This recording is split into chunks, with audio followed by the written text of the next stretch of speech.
the air that we breathe, what we do in terms of sustainable products, the water we drink, the asphalt that you see on the roadway, the painting stripes, the stop signs, everything that you can imagine that a government will buy, it runs through procurement.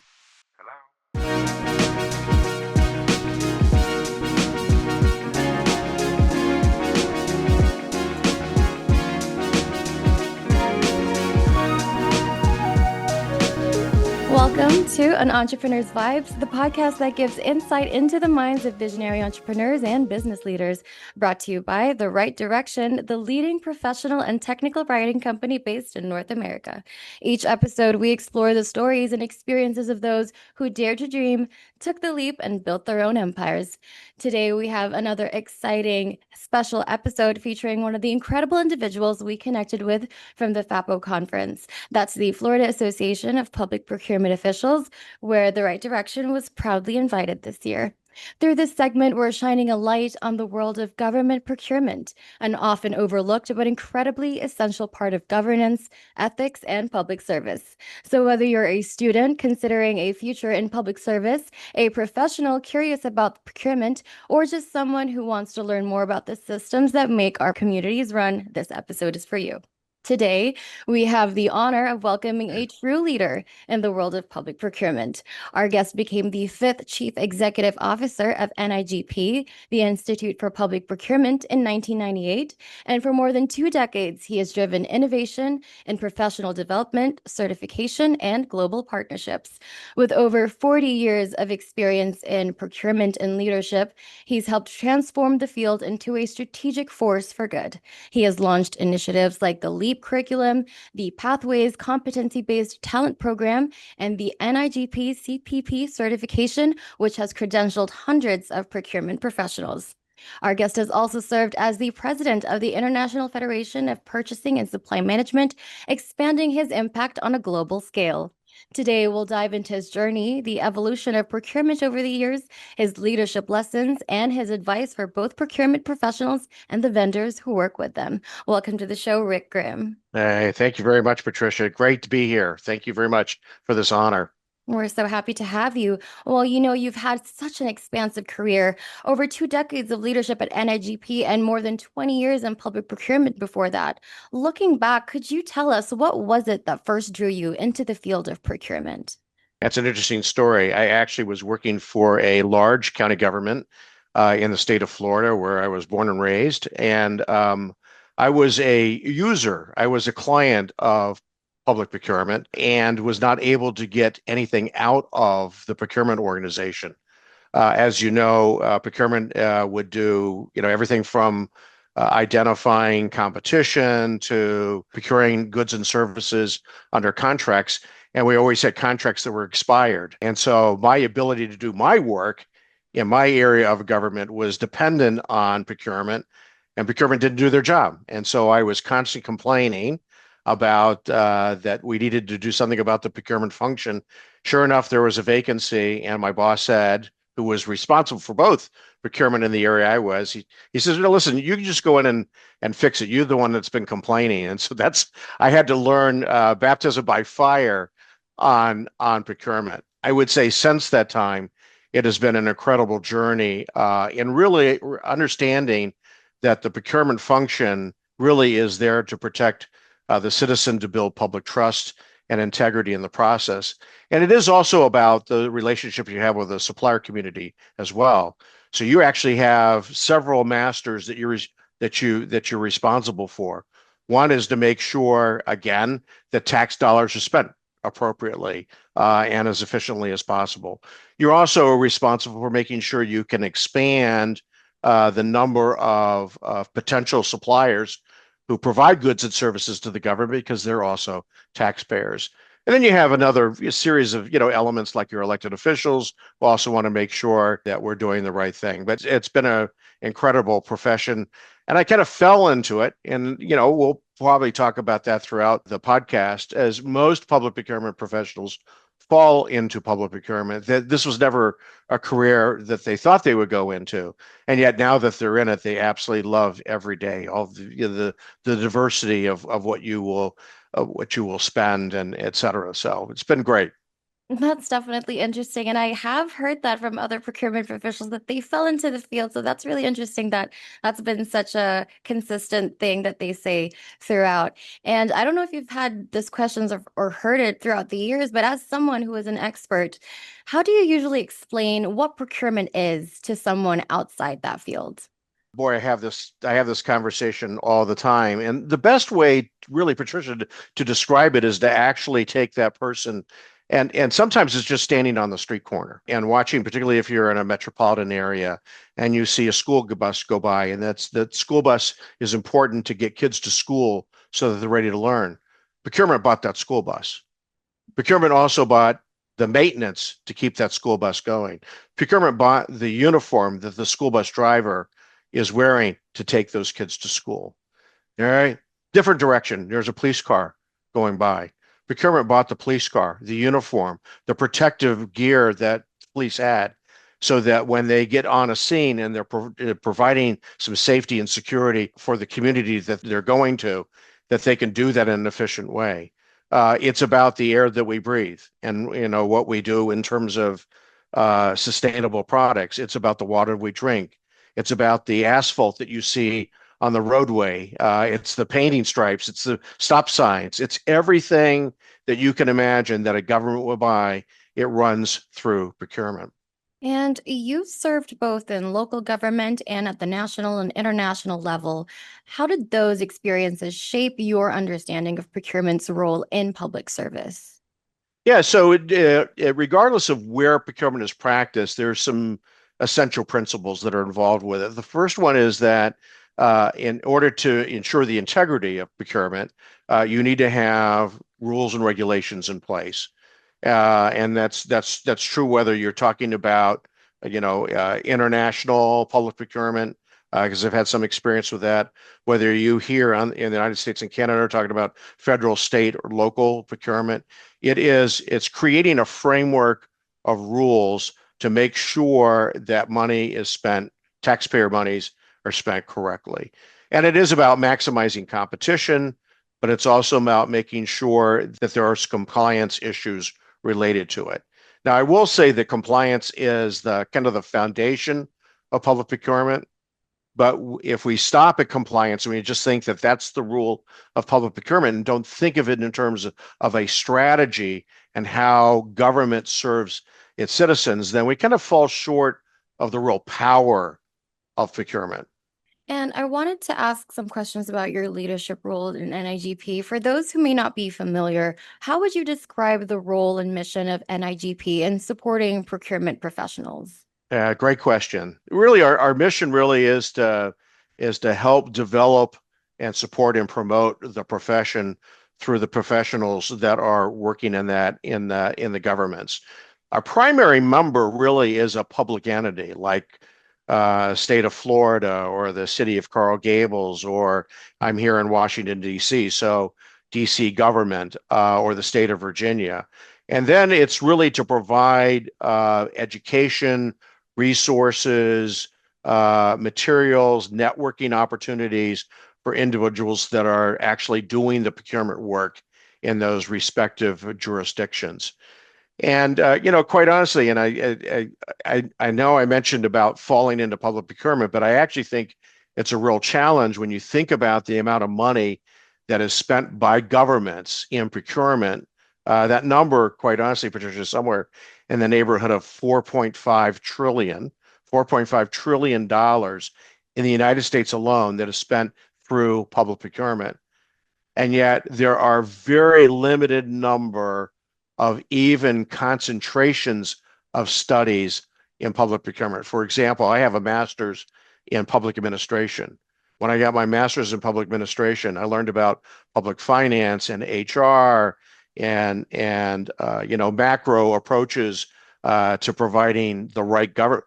I never learned about how to do public procurement in my master's program. And even today, there's only a limited number of organizations that are providing that education. This is very important to NIGP is to actually work with academia to make sure it gets embedded into the curriculum of people who are interested in public policy and public service. But because of that vacuum, one of our key missions at NIGP is to develop and deliver that education, that content about why is compliance important, why are ethics important, why is integrity important, why is strategy important. All of those get embedded into the content that we provide to our members because it is kind of a lifelong learning process. You can learn a little bit about compliance, and then you're there on the job for 2 or 3 years. And now we're starting to learn about how leadership is important in the area of procurement, et cetera. Since you became the CEO, NIGP has expanded significantly. What changes within the organization would you say you're most proud of? Well, there's a few. I would say making sure that education and professional development is relevant to the student who is, when we think about a student, I'm thinking about a practitioner that's in public procurement, and to make sure that we are building an educational program that is relevant to the work they do today and that helps them on their career path for the future. Just as people fall into public procurement, few people do not consider it to be a career, particularly a career of choice. And so they'll be in procurement for 4 or 5 years, and they may move to the private sector, or they may move to another function of government. Really, it's important for us to be able to, in order to make sure that procurement stays a profession, is that individuals are, growing in that profession and learning new techniques, learning new leadership opportunities. So you had mentioned earlier in my kind of my resume that we built a program called Pathways. And if you think about it, people will have different pathways in their career. And the idea really is to, rather than taking large chunks of information, to actually create kind of micro learning where people can come in for, maybe just an hour or 2 hours, learn something, develop that competency, and then move on. And we've built a whole kind of concierge program, a career development center on the basis of that, really to kind of deal with that issue of people falling into public procurement and really looking at it as a career. What we've also discovered, certainly, post-COVID pandemic, where there was a significant number of individuals who retired and left the profession because their portfolios were good and they didn't actually want to go back and work, in their buildings 5 days a week. Can you imagine? Just think about that. We would never think about working from home, and now everyone wants to work from home.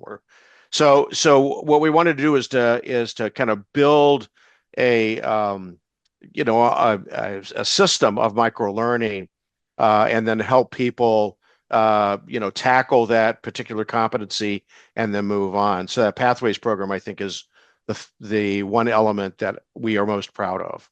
And how would you describe your leadership philosophy, both as a CEO and as someone who has mentored procurement professionals? The number one, and I borrow from other people's philosophy, Stephen Covey, his first principle of the 7 major habits of successful people is first to seek to understand and then to be understood.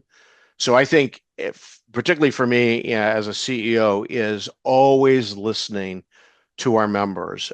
Members will be very, very open to tell you what's working and what's not working, what they need.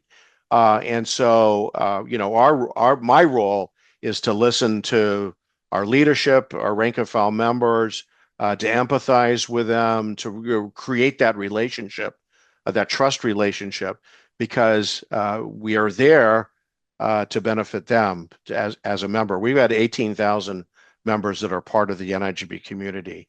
And you can't listen to all 18,000, but it's really important that at every opportunity that you hear, you listen, and then you begin to build programs based on those issues that are most important to the members.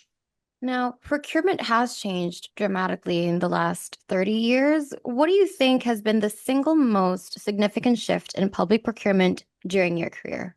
Not unique to public procurement, but technology has definitely impacted the work that we do. And if you think about, again, kind of rules and regulations, processes, when I started procurement, you put a purchase order in a typewriter Mm. And you're young enough. You're actually too young to maybe even remember this, Patricia. But we actually had a five-color purchase order, and one copy went to finance, and one copy went to the supplier. We actually used whiteout on a oh look, I see your look, and I know that we're not doing a visual, but folks, I saw the response from Patricia on that. We actually had colors of whiteout to change typographical errors on a purchase order, blue and pink and yellow. Well, today you don't do any of that. All of that is automated through technology. And I think where procurement has been able to advance is to utilize technology tools so that when a request comes in from a user department, it comes in digitally, that we can send out bids digitally, we can evaluate bids the same way. And so technology has really helped. I also am a strong believer that artificial intelligence or AI is actually going to propel procurement into even greater heights, because what it's going to allow us to do through algorithms is to actually deal with those kind of smaller, high volume, low dollar bids, and to actually move that into an automated process, which then gives the procurement professional an opportunity to really focus in on those very, very elaborate, highly technical, highly service oriented services where conversations and negotiations are really an important part of building that contract. That's where those soft skills of a procurement agent can come through. So I do believe that AI is really going to continue to transform procurement and public service. It's interesting that you bring that up because I was going to ask you a question about that and how technology has transformed procurement, especially with like the tools you said, like the e-procurement platforms and AI. I wanted to Mhm. know your take though on maybe vendors using AI for their RFPs. And do you think eventually on the procurement side that they would also use AI to help decide which bids to be awarded? Yeah, I do see, and I've already heard about suppliers utilizing AI to respond to bids. I think one of the frustrating part for a supplier community is that because the rules are a little bit different, you could be working in a city, and the rules for the city are different than the rules for the water authority, which are different from the rules of the airport. But they're actually bidding on the same things. And so their ability to utilize AI to develop those proposals and then tailor them to the specific needs of the community, I think is a great tool.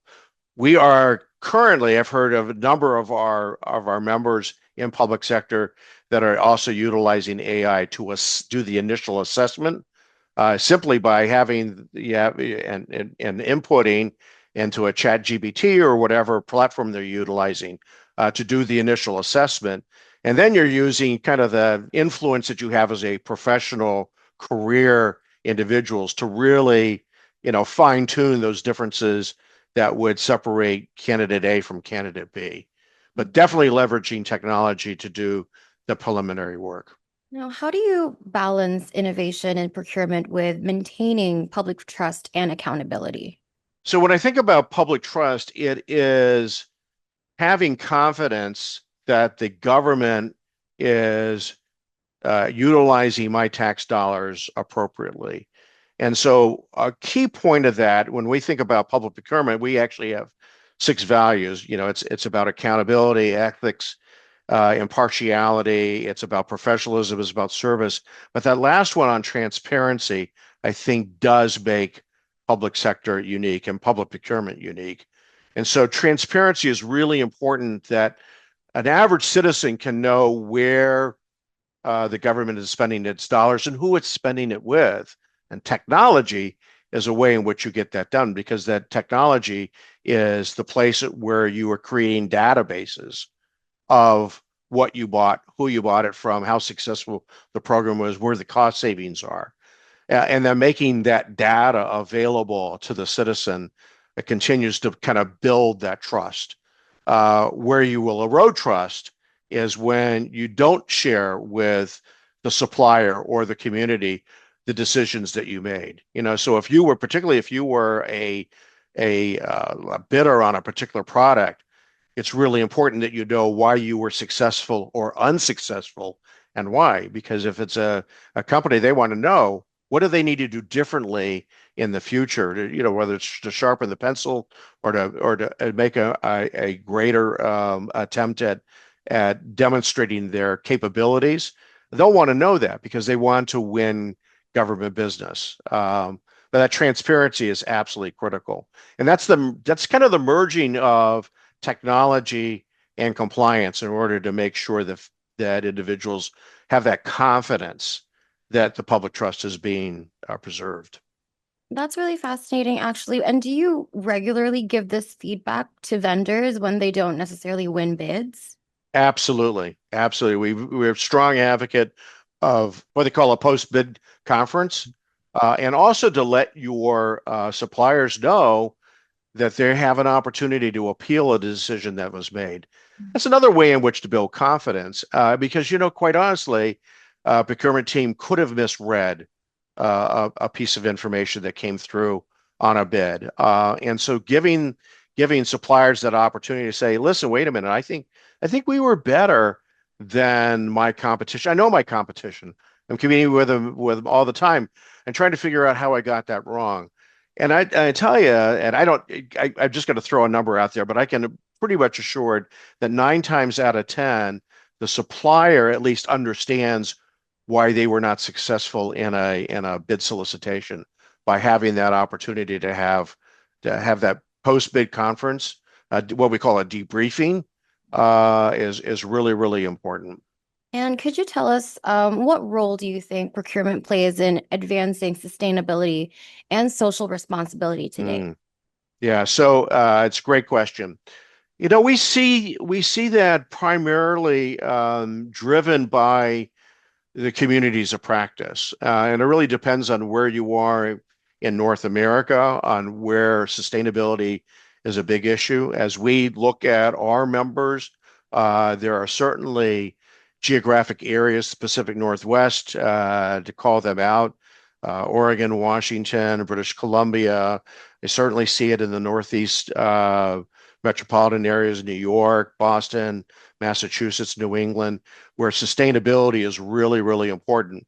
And this is where I say that procurement is a compliance organization, but it's also a strategy organization.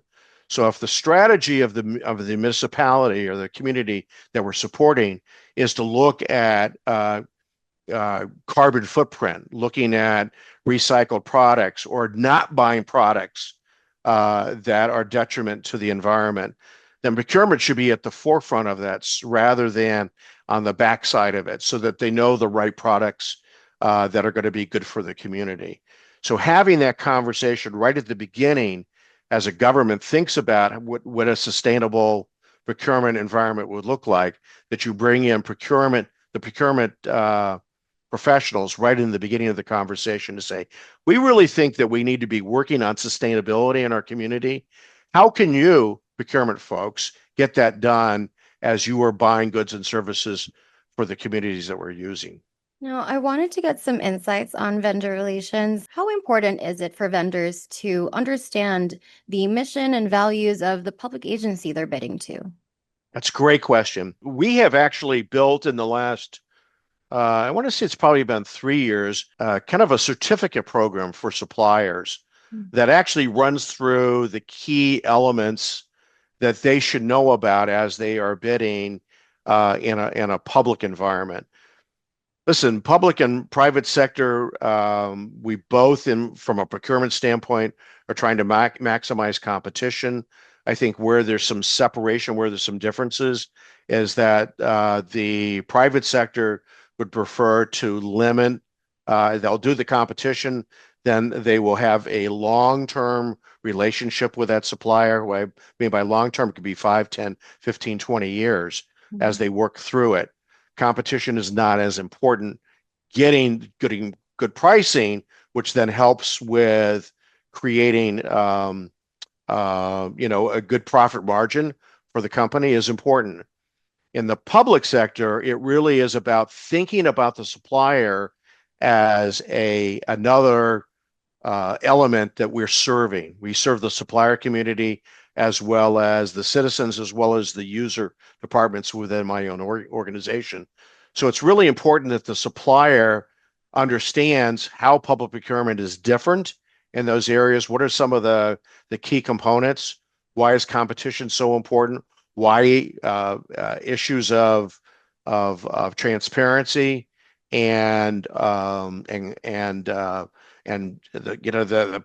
post bid process, that debriefing process is so important, so that they feel like they're getting a fair share of government business. So we have built that whole educational process.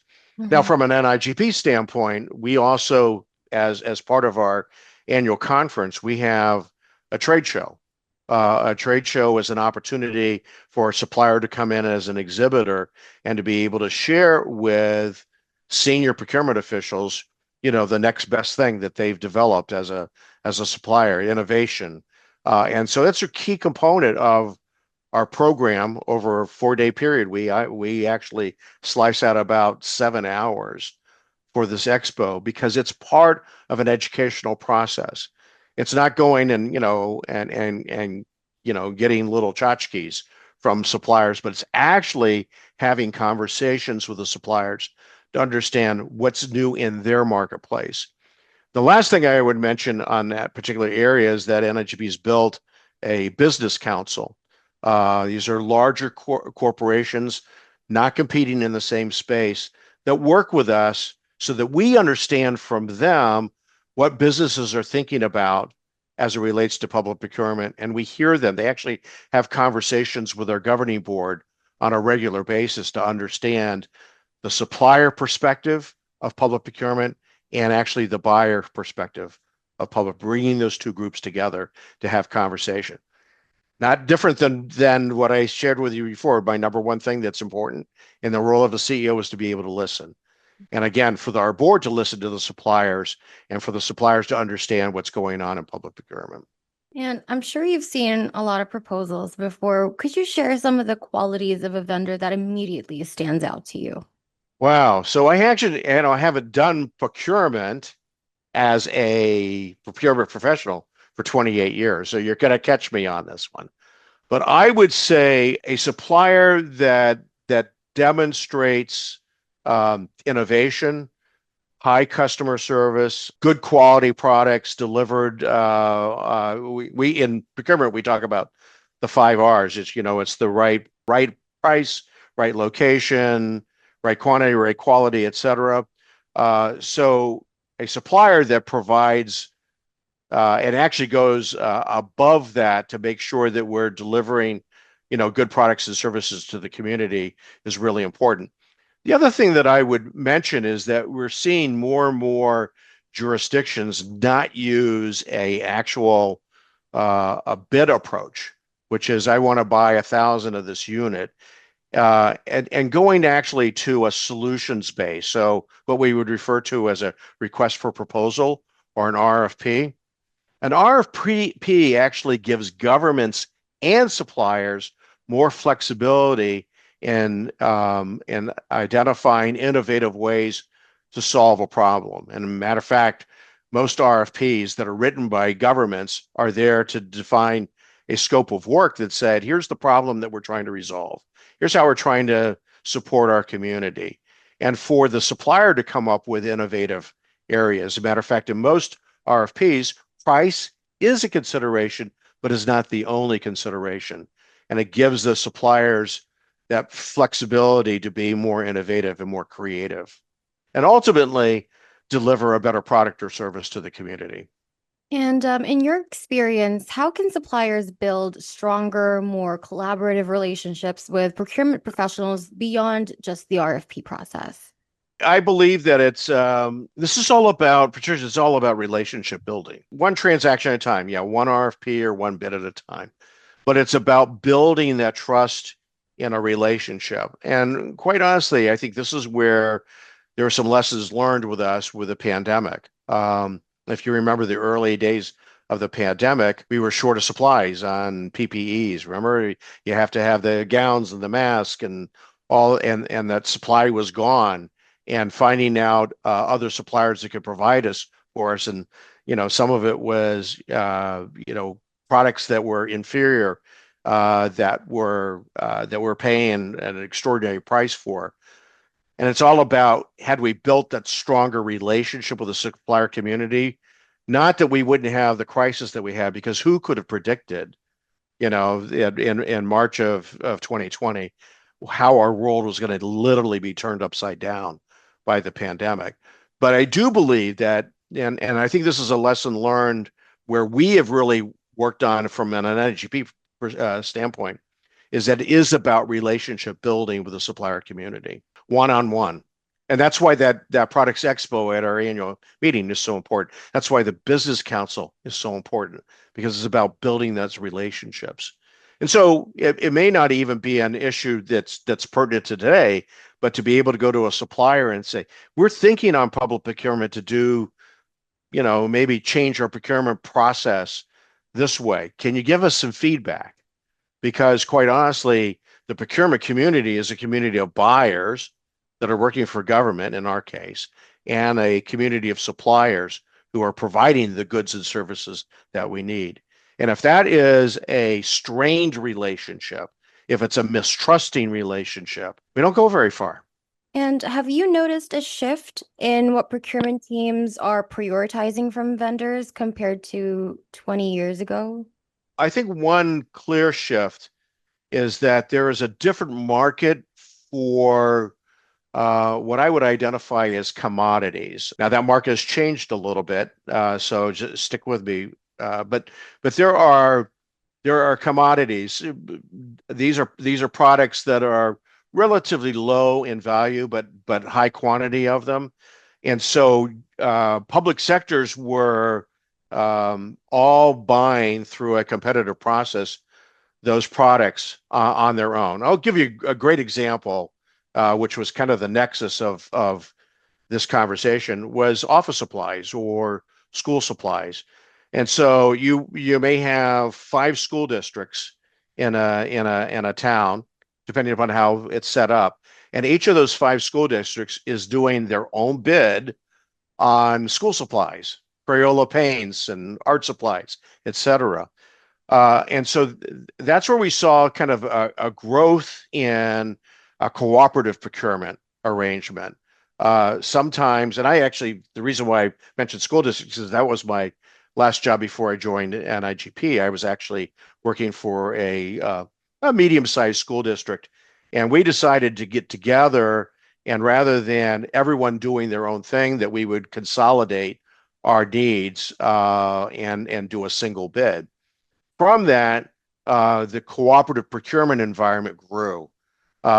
Relatively small in the 1990s, but today there are many, many good quality national cooperatives that are available, as well as regional cooperatives that are available, that started out with a kind of like commoditization. It was office supplies, it was cleaning supplies, and now that has turned into a lot more on a service side as well.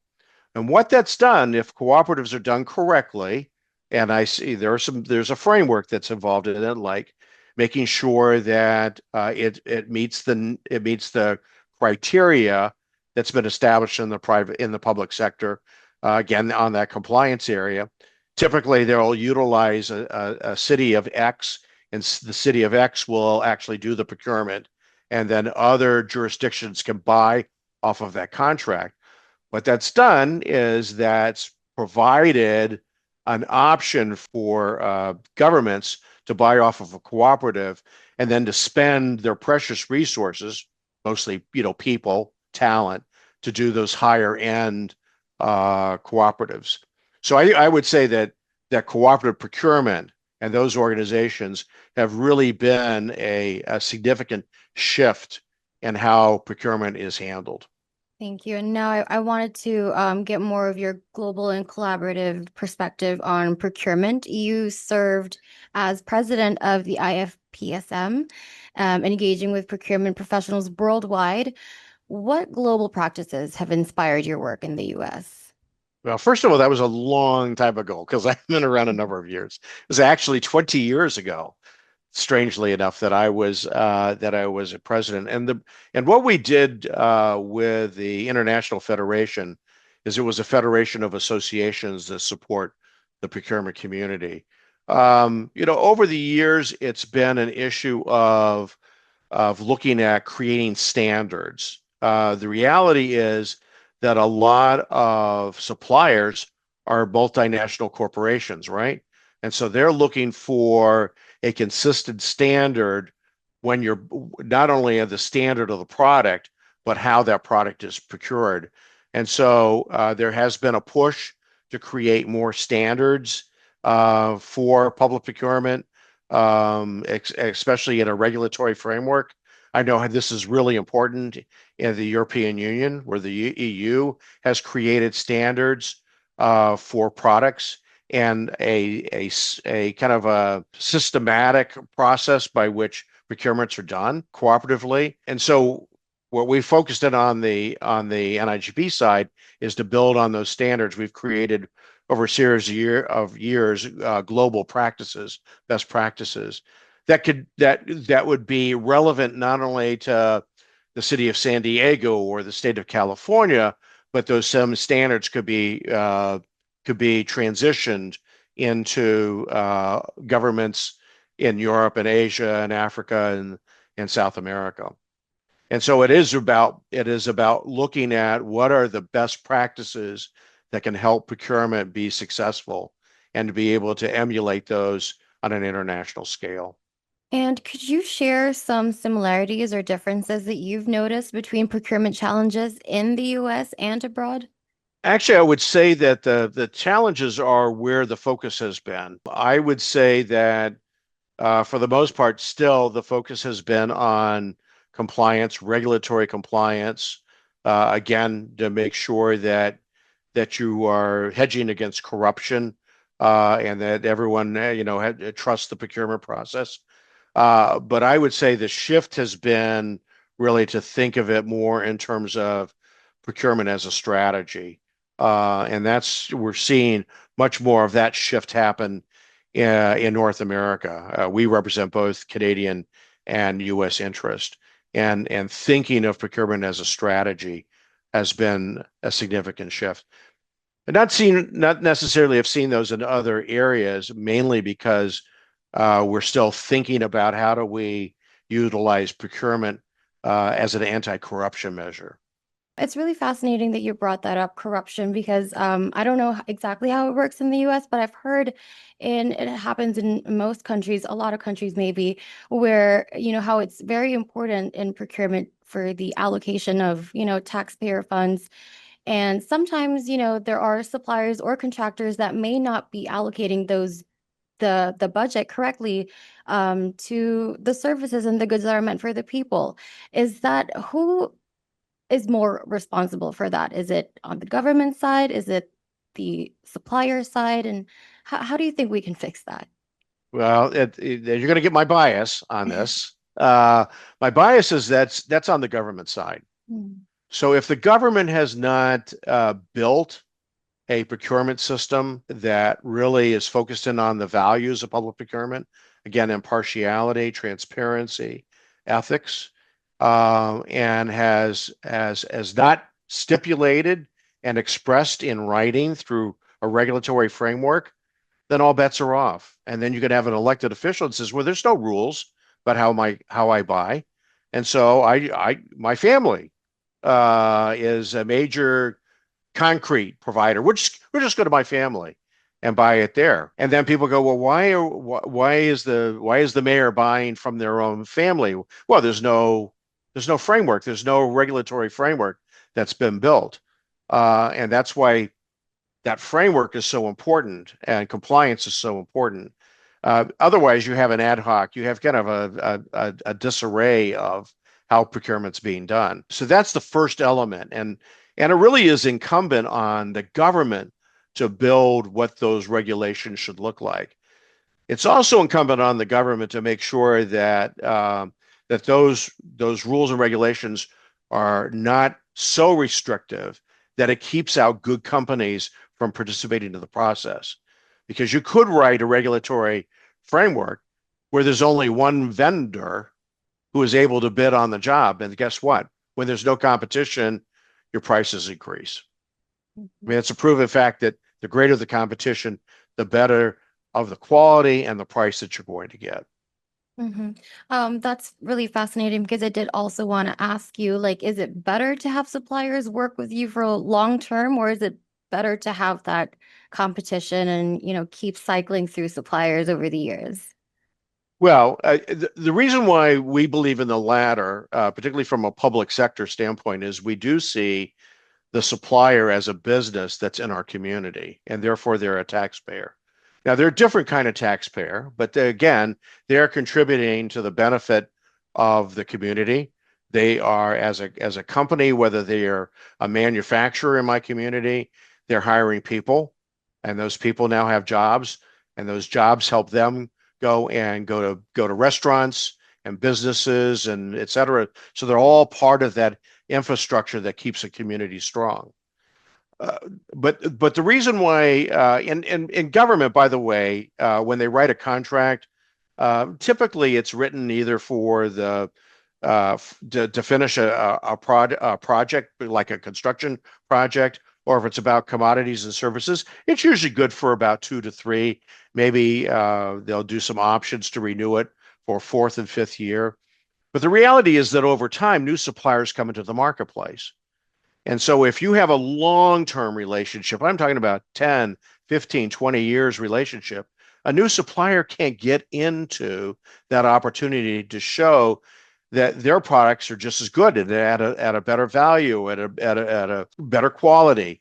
And so having that opportunity to go out into the community on a regular basis and look at new firms that are coming, I think is a responsibility that public procurement has. And in your view, what role should procurement professionals play in shaping public policy and governance? Obviously, they're the ones that are doing the job. So I think it's really important that that public procurement professionals be part of the process of shaping those rules. Again, what we'll do on an NIGP side is to really identify what those standards should look like. And by the way, it's not just NIGP. The American Bar Association, ABA, has developed model procurement codes. These go back from the 1970s on good procurement practices. So I believe that utilizing these tools that have been available through a legal framework or through a professional association like NRGP to make sure that those standards get into the practices, the regulatory framework, I think is absolutely important because they're the ones that are doing the work. Now, I wanted to get your advice on leadership and career growth. What qualities make for an outstanding procurement leader? No, that's a great question. So the first is to be very detailed. And we do find that procurement professionals have that knack of looking at the details to make sure that as they are putting out solicitations, that is covering every issue that a supplier needs to know. So the supplier is submitting a bid confidentially in confidence. So that detail is really, really important. It also means that they need to go to their end department. Let's just say I'm buying something for the airport. So I want to go to the folks that are actually utilizing that product or service at the airport and involving them in that solicitation. So again, it's about detail. It's also about listening. It's about communication, and negotiation skills are absolutely essential because you may find, and this is particularly when you're dealing with like an RFP. Now, let me preface that by saying that some jurisdictions do not allow any form of negotiations. But I think negotiations where you can get it at a best and final offer are the best way in which to fine tune a proposal and really get the product or service that you're looking for. So a good skilled procurement technician, great understanding of maximizing competition. What does quality look like? How do I negotiate? How do I build relationships?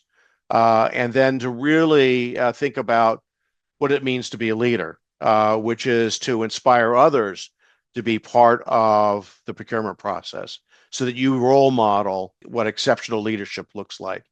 I've heard people in procurement say, oh my gosh, I wanted Joe to stay in public procurement for 20 years. It's terrible that Joe has now moved on. Well, if Joe is now the budget director for the organization or the city manager for the organization who understands the value of public procurement, that's a real success story.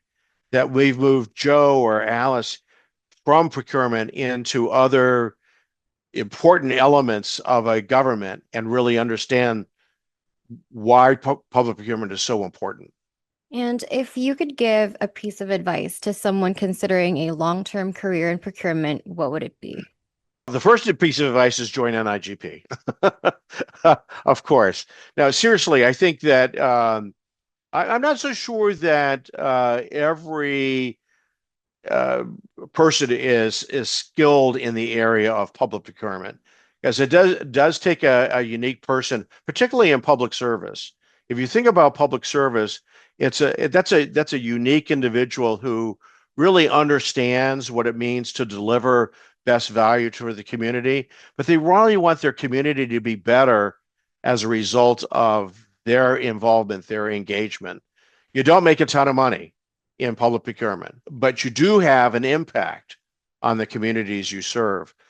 So I would say the first is to really get in and understand the nuances of procurement, how you learn that, but also see it as a career of choice. Procurement is continuing to innovate. Technology is a part of that innovation, and we briefly talked about how AI is going to impact procurement. And I think it's a very exciting time because it allows procurement to think about how it's going to leverage that technology and create greater capacity to do those things that are not machine learned, about relationship building, about communication and negotiations. I think those are the higher end skills that you can learn in public procurement. And particularly if you see yourself in public service and you want to, your aspiration is to be the city manager or the school district superintendent or whatever the case may be, understanding where your money is spent, I think is absolutely critical. And that procurement, learning procurement is the linchpin for your career moving forward. Could you tell us, did you have a mentor or role model earlier in your career, and how did they influence the leader you became? Yes, yes, I did. Now, I have several, but my mentors were more interested in not teaching me the here and now, but how to be adaptable as a leader moving forward. So it was much more philosophical, and the things that really are important in life. And as I wrap up my career with NIGP, that's become much more of a focus point for me. Is what did my mentors teach me about the value of a career that you have, and how you treat individuals, how you treat the supplier community, how you are respectful of the government that you work for, but also how do you help yourself in becoming a better person. My mentors really focused in on those particular issues. One of my favorite kind of stories that I learned from mentors and that I want to impart with others is that oftentimes we're given a very limited time in our life to really make a difference. It's like planting seeds. Oftentimes we are so focused in on, does that seed germinate into a a plant to a tree, and what does that tree become in terms of producing fruit or shade or whatever the case may be. You realize that when you're planting seeds for today, you may not see the benefits, the achievements of what you started to do in your career. But it's really important to plant those seeds to make a difference in your communities, and your communities will thank you. Maybe you're not even around, maybe you've passed away, but the generations behind you will remember those contributions you made. And just one last question before we go. What do you consider your greatest legacy at NIGP? Great. I think the greatest legacy has been the connection with people. And I've been with NIGP for close to 28 years. I've met a lot of people. They are dear friends, and that's why I know I've kind of sound like a broken record here, but it is all about relationship, and it's about listening and learning from others and being supportive of them. We just had our annual conference last month, and it was my last annual conference as a CEO. And time again, I had people come up to me and said, you really impacted my life when you told me back in 2010 to do X, Y, and Z. I forgot about it. I forgot about having that conversation, but they did. And that really is where your legacy is that you just do normal stuff, hoping that there's someone that's picking up that has been influenced by it. Because what they'll do is then they'll emulate that for the generations that are behind them. And that really is probably to me is the greatest legacy, is that the way in which you touched people, the way in which you treated them, the way in which you respected them, the way in which you lifted them up and made them feel important, that's your legacy. It's not about, did you make a lot of money? Did you build programs that now 10,000 people? Yeah, that's important as well. But it's the individuals within that you were a part of their life and you lifted them up, I think is the most important legacy of all. Well, thank you so much, Rick Grimm, for taking the time to grace our podcast and sharing your wisdom with our listeners. And of course, thank you to everyone who listened to us today. This has been your host, Patricia. And remember, for all your professional, business, and technical writing needs, there's only one way to go, and it's with the right direction. See you guys soon. Goodbye. Thank you. Bye-bye.